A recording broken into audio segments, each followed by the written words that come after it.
Un prédicateur venant d'un pays étranger vient de débarquer en France. Connu pour ses prises de position conservatrices, son passage en douane se déroule avec difficulté.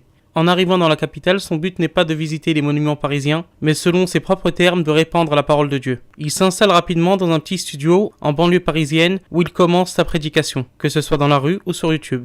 Sa chaîne YouTube décolle très rapidement. Il faut dire que les prises de position de l'homme détonnent. Très rapidement, il crée la polémique en affirmant dans une vidéo YouTube que les croyants ne doivent pas épouser des non-croyants. Il associe dans cette vidéo de surcroît les croyants à la lumière et les non-croyants aux ténèbres. Zemmour est ulcéré. Ses propos sont pour le polémiste une tentative de communautariser la société française. On est en République. Il dit aussi qu'il faut se différencier des gens de cette dunya, de ce bas monde. Zemmour lui répond.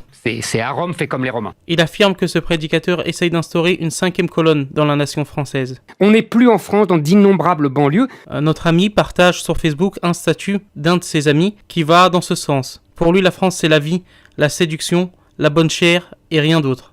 Zemmour évoque même un séparatisme religieux qui grandit en France, à cause de ce genre de prédicateur. Ce prédicateur partage aussi une vidéo d'un de ses amis, youtubeur, où ce dernier appelle à ne pas accueillir ceux qui prêchent contre sa religion, et à ne même pas leur dire bonjour. Éric Zemmour s'insurge, parle de séparatisme de nouveau, qu'il y a dans cette religion ce concept d'alliance et de désaveu, et que cette religion sépare le monde entre croyants et non-croyants, et qu'elle est donc incompatible avec l'universalisme républicain. Ensuite, notre prédicateur va beaucoup plus loin et prêche le voile aux femmes. Zemmour, bien sûr, ne le supporte pas, car le voile est selon lui en contradiction avec la tradition française. Enfin, notre prédicateur prêche la soumission de la femme. C'est la faute de trop. Les associations féministes se joignent à Éric Zemmour pour obtenir sa réimmigration express. Dans l'avion, il se demande pourquoi la France le déteste autant. Il s'endort car il ne lui reste plus que quelques heures pour atteindre sa ville natale de Tars. Parce que, oui, le prédicateur en question, comme certains ont pu le deviner, c'est Paul.